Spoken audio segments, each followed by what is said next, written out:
ವೀಕ್ಷಕರೇ, challenging star Darshan D boss ಅವರ ಒಂದು ಜಾತಕವನ್ನು ನಾವು ಇವತ್ತು ನೋಡ್ತಾ ಬರೋಣ ವೀಕ್ಷಕರೇ.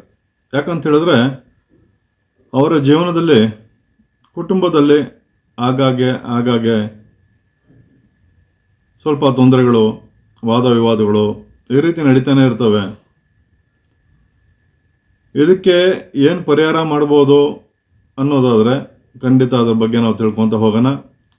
ಅದಕ್ಕೂ ಮುಂಚೆ ಇನ್ನೂ ಯಾರು ನಮ್ಮ ಚಾನಲ್ನ ನೀವು ಸಬ್ಸ್ಕ್ರೈಬ್ ಮಾಡಿಲ್ಲ, ಅವರೆಲ್ಲ ಸಬ್ಸ್ಕ್ರೈಬ್ ಮಾಡ್ಕೊಳ್ಳಿ, ವಿಚಾರಗಳನ್ನ ಶೇರ್ ಮಾಡಿ, ಲೈಕ್ ಮಾಡಿ ಅಂತ ಹೇಳ್ತಾ ಈ ಕಾರ್ಯಕ್ರಮನ ನಾನು ಮುಂದುವರಿಸ್ತಾ ಇದ್ದೀನಿ ವೀಕ್ಷಕರೇ. ಚಾಲೆಂಜಿಂಗ್ ಸ್ಟಾರ್ ದರ್ಶನ್ ಅವರ ಜಾತಕ ಖಂಡಿತವಾಗಿ ಒಂದು ವಿಶೇಷವಾದ ಒಂದು ಜಾತಕ. ಯಾಕಂತ ಹೇಳಿದ್ರೆ ಇವರ ಜಾತಕವನ್ನು ನಾವು ನೋಡಿದ್ದ ತಕ್ಷಣ ನಮಗೆ ಕಂಡುಬರುವಂಥದ್ದು ಅವರ ಜನನ ನಮಗೆ ಬಂದಿರುವಂಥ ಮಾಹಿತಿ ಪ್ರಕಾರ 16 ಫೆಬ್ರವರಿ 1977ರಲ್ಲಿ ಅವರ ಜನನ ಆಗಿರುತ್ತೆ. ಅವರ ಒಂದು ಜನನದ ದಿನಾಂಕದಂದು ಮಕರ ರಾಶಿ ಇರುತ್ತೆ ಅವ್ರದ್ದು. ಹಾಗೆ ಇಲ್ಲಿ ಬಹಳ ಪ್ರಮುಖವಾಗಿ ಕೆಲವೊಂದು ಗ್ರಹಗಳ ಸಂಯೋಗ ಅವರ ಜಾತಕದಲ್ಲಿ ವಿಶೇಷವಾದ ಒಂದು ಯೋಗಗಳನ್ನ ತಂದುಕೊಟ್ಟಿದೆ ವೀಕ್ಷಕರೇ. ವಿಶೇಷವಾಗಿ ಅವರಿಗೆ ಬಹಳ ಮುಖ್ಯವಾಗಿ ಒಂದು ಮುನೇಶ್ವರ ಸ್ವಾಮಿಯ ಒಂದು ಕೃಪಾ ಕಟಾಕ್ಷ ಇರುತ್ತೆ, ಅಥವಾ ಶಿವ ಸಂಬಂಧಪಟ್ಟಂತಹ ಒಂದು ದೇವರ ಒಂದು ಕೃಪಾ ಕಟಾಕ್ಷ ಇವರ ಜಾತಕದ ಮೇಲೆ ಸದಾ ಇರುತ್ತೆ ವೀಕ್ಷಕರೇ. ಆದರೂ ಇವರೇನಕ್ಕೆ ಅವಾಗವಾಗ ವಿವಾದದಲ್ಲಿ ಸಿಕ್ಕಾಕೊಂತಾರೆ, ಅವಾಗವಾಗ ಕೆಲವೊಂದು ವಿವಾದಗಳು ಇವ್ರನ್ನ ಹುಡ್ಕೊಂಡು ಬರುತ್ತೆ ಅನ್ನೋದಾದರೆ, ಇವರ ಜಾತಕದಲ್ಲಿ ಸ್ವಲ್ಪ ಸ್ತ್ರೀ ಸಂಬಂಧಪಟ್ಟಂತಹ ಗ್ರಹಗಳು ಅಷ್ಟು ಒಳ್ಳೆಯ ಸ್ಥಾನದಲ್ಲಿ ಇರೋದಿಲ್ಲ ವೀಕ್ಷಕರೇ. ಅದರಿಂದ ಇವರ ಜಾತಕದಲ್ಲಿ ಈಗ ಮೊನ್ನೆ ಒಂದು ಸನ್ನಿವೇಶ ನಡೀತು, ಒಂದು ಘಟನೆ ನಡೀತು ಅವರ ಜೀವನದಲ್ಲಿ. ಅದು ಅವರು ಪೊಲಿಟಿಷಿಯನ್ ಮೆಟ್ಲವರೆಗೂ ಹತ್ತುವಂಥ ಒಂದು ಪ್ರಸಂಗ ಬಂತು. ಇದು ಸಹ ಅವರ ಜಾತಕವನ್ನು ನಾವು ಪರಿಶೀಲನೆ ಮಾಡಿದಾಗ ಇದು ಒಂದು ಯಾವುದೋ ಒಂದು ಸ್ತ್ರೀ ಕುತಂತ್ರದಿಂದ ಈ ರೀತಿಯ ತೊಂದರೆಗಳಾಗಿರೋಂಥದ್ದು ನಮಗೆ ಕಂಡು ಬರ್ತಾ ಇದೆ ಅವರ ಜಾತಕದ ರೀತಿಯ ವೀಕ್ಷಕರೇ. ಇನ್ನು ಅವರಿಗೆ ವಿಶೇಷವಾದ ಯೋಗ ಅಂತ ಹೇಳಿದ್ರೆ ಖಂಡಿತವಾಗಿ ಮೊನ್ನೆ ಕಾಟೇರ ಸಿನಿಮಾ ನಾವು ನೋಡ್ಕೊಂಬಂದು ತುಂಬ ವಿಶೇಷವಾಗಿದೆ, ಅದ್ಭುತ ನಟನೆ, ಸಮಾಜಕ್ಕೊಂದು ಸಂದೇಶವನ್ನು ಚಿತ್ರದಲ್ಲಿ ಕೊಟ್ಟಿದ್ದಾರೆ. ನಿಜಕ್ಕೂ ಖುಷಿ ಆಗುತ್ತೆ ವೀಕ್ಷಕರೇ. ಅದೇ ರೀತಿಯಾಗಿ ಅವರ ಜಾತಕವನ್ನು ನಾವು ಪರಿಶೀಲನೆ ಮಾಡಿದಾಗ ಅವರಿಗೆ ಮುಂದಿನ ದಿನಗಳು ಖಂಡಿತವಾಗಿ ಒಳ್ಳೆಯ ಯೋಗಗಳು ಕಂಡು ಬರ್ತಾ ಇದೆ ಜಾತಕದ ಪ್ರಕಾರ. ಆದರೆ ಮುಂದಿನ 18 ತಿಂಗಳ ಕಾಲ ಅವರು ಸಾಕಷ್ಟು ಎಚ್ಚರಿಕೆಯನ್ನು ವಹಿಸ್ಕೋಬೇಕಾಗತ್ತೆ. ಅವರು ಇದ್ದಕ್ಕಿದ್ದಂಗೆ ಸ್ವತಃ ತಾವೇ ಸ್ಟೆಂಟ್ ಮಾಡೋಣ ಅನ್ನೋ ರೀತಿಯಲ್ಲಿ ಹೋಗ್ಬೋದು. ಸಾಕಷ್ಟು ಎಚ್ಚರಿಕೆಯನ್ನು ವಹಿಸ್ಕೋಬೇಕಾಗತ್ತೆ. ಕುಟುಂಬ ವಿಚಾರದಲ್ಲಿ ತುಂಬ ಗಮನವನ್ನು ಹರಿಸ್ಬೇಕಾಗತ್ತೆ. ಯಾಕಂತ ಹೇಳಿದ್ರೆ ನಮಗೆ ತಿಳಿದಿರೋ ಮಾಹಿತಿ ಪ್ರಕಾರ ಶ್ರೀಮತಿ ದರ್ಶನ್ ವಿಜಯಲಕ್ಷ್ಮಿ ಅವರ ಒಂದು ಜನ್ಮ ದಿನಾಂಕ 14/2/1978 ಅಂತ ನಮಗೆ ತಿಳಿದು ಬಂದಿದೆ. ಅವರ ಒಂದು ಜಾತಕ ಮತ್ತು ದರ್ಶನ್ ಅವರ ಜಾತಕ ನೋಡಿದಾಗ ಹೊಂದಾಣಿಕೆಯಲ್ಲಿ ಖಂಡಿತವಾಗಿ ತುಂಬ ವಿಶೇಷವಾಗಿದೆ. ವಿಜಯಲಕ್ಷ್ಮಿ ಅವರ ವಿವಾಹದ ನಂತರ ದರ್ಶನ್ ಅವರಿಗೂ ಅದೃಷ್ಟ ಖಂಡಿತ ಬಂದಿದೆ. ಅದರಿಂದ ಈ ದಂಪತಿ ಸದಾಕಾಲ ಮುಂದಿನ ದಿನಗಳಲ್ಲಿ ಯಾವುದೇ ಒಂದು ವಿವಾದಗಳಿಲ್ಲದೆ ಸುಖವಾದ ಒಂದು ಜೀವನ ನೆರವೇರಿಸಬೇಕು ಅನ್ನೋದು ನಮ್ಮೆಲ್ಲರ ಇಚ್ಛೆ ಇರುತ್ತೆ ವೀಕ್ಷಕರೇ. ಈ ಸ್ತ್ರೀ ಸಂಬಂಧಪಟ್ಟಂಥ ವಿವಾದಗಳು ಏನಕ್ಕೆ ಬರುತ್ತೆ ದರ್ಶನ್ ಅವರ ಜಾತಕ ಅಂತ ಹೇಳಿದಾಗ, ಅಲ್ಲಿ ಒಂದು ಕೆಲವು ಗ್ರಹಗಳ ಸಂಯೋಗ ಅವರ ಜಾತಕದಲ್ಲಿ ಅವರು ಯಾರು ಆಪ್ತರು ಅಂತ ನಂಬ್ಕೊಂಡಿರ್ತಾರೆ ಅವರಿಂದಲೇ ತೊಂದರೆಗಳನ್ನ ಅನುಭವಿಸುವಂಥ ಒಂದು ಜಾತಕ ಅದಾಗಿರುತ್ತೆ. ಅದರಿಂದ ಅವ್ರು ಯಾವುದೇ ಒಂದು ವಿಚಾರಗಳನ್ನ ಇನ್ನೊಬ್ಬರ ಜೊತೆಗೆ ಹಂಚ್ಕೋಬೇಕು ಅಂತ ಹೇಳಿದ್ರೆ ಸಾಕಷ್ಟು ಎಚ್ಚರಿಕೆಯನ್ನು ವಹಿಸ್ಕೋಬೇಕಾಗತ್ತೆ.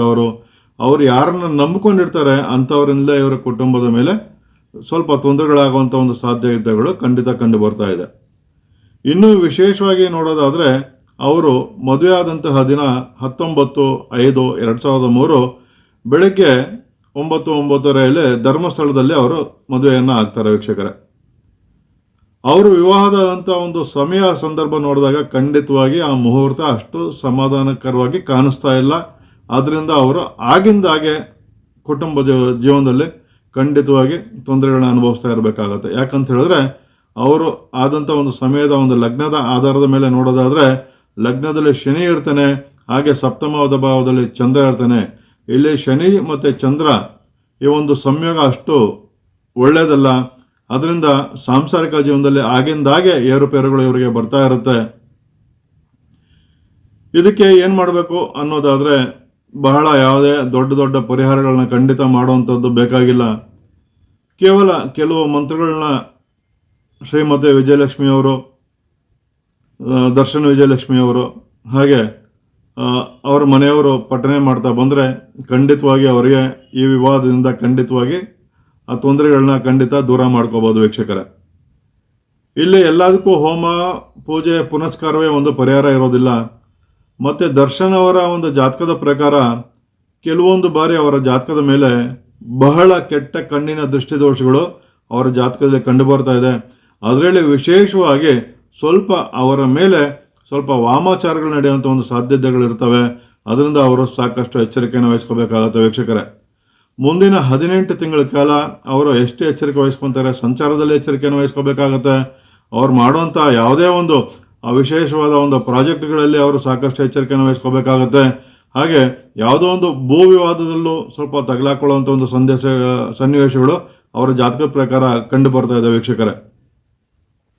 ಅದರಿಂದ ಅವರು ದಾಂಪತ್ಯ ಜೀವನ ಚೆನ್ನಾಗಿರಲಿ. ನನ್ನ ಪ್ರಕಾರ ಈ ಒಂದು ಇಬ್ಬರ ಜಾತಕವನ್ನು ನೋಡಿದಾಗ ಖಂಡಿತ ವಿವಾಹ ವಿಚ್ಛೇದನ ಆಗದೆ ಇರೋದು ತುಂಬ ಒಳ್ಳೆಯದು ವೀಕ್ಷಕರೇ. ಯಾಕಂತ ಹೇಳಿದ್ರೆ ವಿಜಯಲಕ್ಷ್ಮಿ ಅವರ ಜಾತಕ ಖಂಡಿತವಾಗಿ ದರ್ಶನ ಅವರಿಗೆ ಖಂಡಿತವಾಗಿ ಒಳ್ಳೆ ಯೋಗಗಳನ್ನ ತಂದುಕೊಟ್ಟಿದೆ. ವಿಜಯಲಕ್ಷ್ಮಿ ಅವರು ಕೆಲವೊಂದು ಸಾರಿ ಸ್ವಲ್ಪ ಹಠ ಮತ್ತು ಕೋಪವನ್ನು ಖಂಡಿತವಾಗಿ ಅವರು ಕಡಿಮೆ ಮಾಡಿಕೊಂಡ್ರೆ ಖಂಡಿತವಾಗಿ ದರ್ಶನ್ ದಂಪತಿಗಳ ಜೀವನ ಖಂಡಿತವಾಗಿ ಚೆನ್ನಾಗಿ ಆಗ್ಬರುತ್ತೆ ವೀಕ್ಷಕರೇ. ಇಲ್ಲಿ ಮಾಡಬೇಕಾಗಿರುವಂಥದ್ದು ಕೇವಲ ಒಂದು 4 ಗ್ರಹಗಳ ಮಂತ್ರಗಳನ್ನ ಅವರು ಪ್ರತಿನಿತ್ಯ ಬೆಳಿಗ್ಗೆ ಎದ್ದು ಒಂದು 48 ಸಾರಿ ಪಠಿಸಿದ್ದೆ ಆದರೆ ಖಂಡಿತವಾಗಿ ಸಾಂಸಾರಿಕ ಜೀವನದಲ್ಲಿರುವಂಥ ಗೊಂದಲಗಳು ಖಂಡಿತವಾಗಿ ನಿವಾರಣೆ ಮಾಡ್ಕೋಬೋದು. ದರ್ಶನ್ ಅವರಿಗೆ ಮುಂದಿನ 18 ತಿಂಗಳ ಕಾಲ ಸ್ವಲ್ಪ ಸ್ತ್ರೀ ವಿವಾಹದಲ್ಲಿ ಮತ್ತೆ ಕೆಲವೊಂದು ಸ್ತ್ರೀ ವಿವಾಹದಲ್ಲಿ ಸಿಕ್ಕಾಕೊಳ್ಳುವಂಥ ಒಂದು ಸಾಧ್ಯತೆಗಳು ಹೆಚ್ಚಾಗಿ ಕಂಡು ಬರ್ತಾ ಇದೆ ಜಾತಕದ ಪ್ರಕಾರ. ಅದರಿಂದ ಈ ದರ್ಶನ್ ಅವರ ಜಾತಕದಲ್ಲಿ ಬಹಳ ಮುಖ್ಯವಾಗಿ ಗುರು ಮತ್ತು ಕೇತು ಹಾಗೆ ಶನಿಗಳ ಒಂದು ಸಂಯೋಗ ಆಗಿರೋದ್ರಿಂದ ಇವರಿಗೆ ಖಂಡಿತವಾಗಿ ಯಾವುದೋ ಒಂದು ದೈವ ಬಲ ಇವ್ರನ್ನ ಕಾಪಾಡ್ತಾ ಇರುತ್ತೆ. ಎಲ್ಲ ಒಂದು ಸಮಯದಲ್ಲೂ ಇವರಿಗೆ ಆ ದೈವ ಬಲ, ನಾನು ಹೇಳಿರೋ ಹಾಗೆ ಅವರ ತೋಟದಲ್ಲಿದ್ದಂತಹ ಯಾವುದೋ ಒಂದು ಸರ್ಪ ಸಂಚಾರ ಇರ್ಬೋದು, ಹಾಗೆ ಮುನೇಶ್ವರ ಸಂಬಂಧಪಟ್ಟಂಥ ಒಂದು ದೇವರಿರ್ಬೋದು, ಅವರಿಗೆ ಖಂಡಿತವಾಗಿ ಅವ್ರಿಗೆ ಕೈ ಹಿಡಿಯುತ್ತೆ ವೀಕ್ಷಕರೇ. ಆದ್ದರಿಂದ ಮುಂದಿನ ದಿನಗಳಲ್ಲಿ ಅವರಿಗೆ ಬೃಹತ್ತಾದ ಒಂದು ಮನೆಯನ್ನು ನಿರ್ಮಾಣ ಮಾಡುವಂಥ ಒಂದು ಯೋಗ ಕಂಡು ಬರ್ತಾ ಇದೆ. ಬೃಹತ್ತಾದ ಒಂದು ಭೂಮಿ ಲಾಭ ಆಗುವಂಥ ಸಾಧ್ಯತೆಗಳು ಅವರ ಜಾತಕಗಳಿಗೆ ಕಂಡು ಬರ್ತಾ ಇದೆ. ಆದರೆ ಮುಂದಿನ 18 ತಿಂಗಳು ಕೆಲವೊಂದು ಸರ್ಕಾರಿ ಸಂಬಂಧಪಟ್ಟಂಥ ವಿವಾದಗಳಿರ್ಬೋದು, ಹಾಗೆ ಭೂಮಿ ಸಂಬಂಧಪಟ್ಟಂಥ ವಿವಾದಗಳಿರ್ಬೋದು, ಸ್ವಲ್ಪ ತೊಂದರೆಗಳಾಗುವಂಥ ಲಕ್ಷಣಗಳು ಹೆಚ್ಚಾಗಿ ಕಾಣ್ತಾ ಇದೆ. ಸಾಧ್ಯವಾದಷ್ಟು ಅವರ ಆಪ್ತ ವರ್ಗದಲ್ಲೇ ಆದಷ್ಟು ಎಚ್ಚರಿಕೆಯನ್ನು ವಹಿಸ್ಕೊಂಡ್ರೆ ಖಂಡಿತವಾಗಿ ಅವರ ಜೀವನ ಖಂಡಿತವಾಗಿ ಸುಖಮಯವಾಗಿರುತ್ತೆ ವೀಕ್ಷಕರೇ. ಅದರಿಂದ ಇವರಿಬ್ಬರ ಒಂದು ಜಾತಕವನ್ನು ನೋಡಿದಾಗ ಖಂಡಿತವಾಗಿ ಇವರಿಗೆ ವಿವಾಹ ವಿಚ್ಛೇದನ ಆಗದೆ ಇರುವಂಥದ್ದು ತುಂಬ ಉತ್ತಮ ವೀಕ್ಷಕರೇ. ಯಾಕಂತ ಹೇಳಿದ್ರೆ ಒಂದು ವೇಳೆ ಆ ರೀತಿ ಆದರೆ ದರ್ಶನ್ ಅವರಿಗೆ ಸಾಕಷ್ಟು ಸ್ವಲ್ಪ ತೊಂದರೆಗಳಾಗುವಂಥ ಲಕ್ಷಣಗಳು ಕಂಡು ಬರ್ತಾ ಇದೆ. ಆದ್ದರಿಂದ ಸಾಕಷ್ಟು ಎಚ್ಚರಿಕೆಯನ್ನು ವಹಿಸಿ ಈ ಒಂದು ಸಂಸಾರಕ್ಕೆ ಇವರು ವಿವಾಹ ಆದಂಥ ಸ್ಥಳ ಮಂಜುನಾಥ ಸ್ವಾಮಿಯ ಶ್ರೀ ಧರ್ಮಸ್ಥಳ ಕ್ಷೇತ್ರದಲ್ಲಿ ವಿವಾಹ ಆಗಿರುತ್ತೆ ವೀಕ್ಷಕರೇ. ಯಾಕಂತ ಹೇಳಿದ್ರೆ ಅವರ ಒಂದು ವಿವಾಹ ಪತ್ರಿಕೆ ಧರ್ಮಸ್ಥಳದಲ್ಲಿ ಆದಂಥದ್ದು ನಮಗೆ ಕಂಡು ಬರ್ತಾ ಇದೆ ವೀಕ್ಷಕರೇ. ಆದ್ದರಿಂದ ಇವರು ಶಿವನ ಪೂಜೆಯನ್ನು ಮಾಡಿಕೊಂಡು ಮುನೀಶ್ವರ ಸ್ವಾಮಿಯ ಪೂಜೆಯನ್ನು ಮಾಡ್ತಾ ಬಂದರೆ ಖಂಡಿತ ಇವರು ಯಶಸ್ಸನ್ನು ಗಳಿಸ್ಬೋದು. ಮುಂದಿನ ದಿನಗಳಲ್ಲಿ ಇವರಿಗೆ ಖಂಡಿತವಾಗಿ ಸರ್ಕಾರ ಸಂಬಂಧಪಟ್ಟಂತಹ ಕೆಲವೊಂದು ಪ್ರಶಸ್ತಿಗಳು ಲಭ್ಯ ಆಗುವಂಥ ಸಾಧ್ಯತೆಗಳು ದರ್ಶನ್ ಅವ್ರ ಜಾತಕದಲ್ಲಿ ಕಂಡು ಬರ್ತಾ ಇದೆ. ಬೃಹತ್ತಾದ ದೊಡ್ಡ ಮಟ್ಟದ ಒಂದು ಚಿತ್ರ ಮತ್ತೊಮ್ಮೆ ಅವರಿಗೆ ಕೈ ಹಿಡಿಯುತ್ತೆ. ಆದರೆ ಈ 18 ತಿಂಗಳ ಕಾಲ ಅವರು ಸಾಕಷ್ಟು ಎಚ್ಚರಿಕೆಯನ್ನು ವಹಿಸ್ಕೋಬೇಕಾಗುತ್ತೆ ವೀಕ್ಷಕರೇ. ಅವರ ದಾಂಪತ್ಯ ಜೀವನ ಚೆನ್ನಾಗಿರಲಿ ಅಂತ ಕೋರ್ತಾ ಈ ಕಾರ್ಯಕ್ರಮನ ಮುಗಿಸ್ತಾ ಇದ್ದೀನಿ. ಮತ್ತೆ ನಿಮ್ಮ ಭೇಟಿ ಮುಂದಿನ ಕಾರ್ಯಕ್ರಮದೊಂದಿಗೆ. ಅಲ್ಲಿವರೆಗೂ ಧನ್ಯವಾದಗಳು.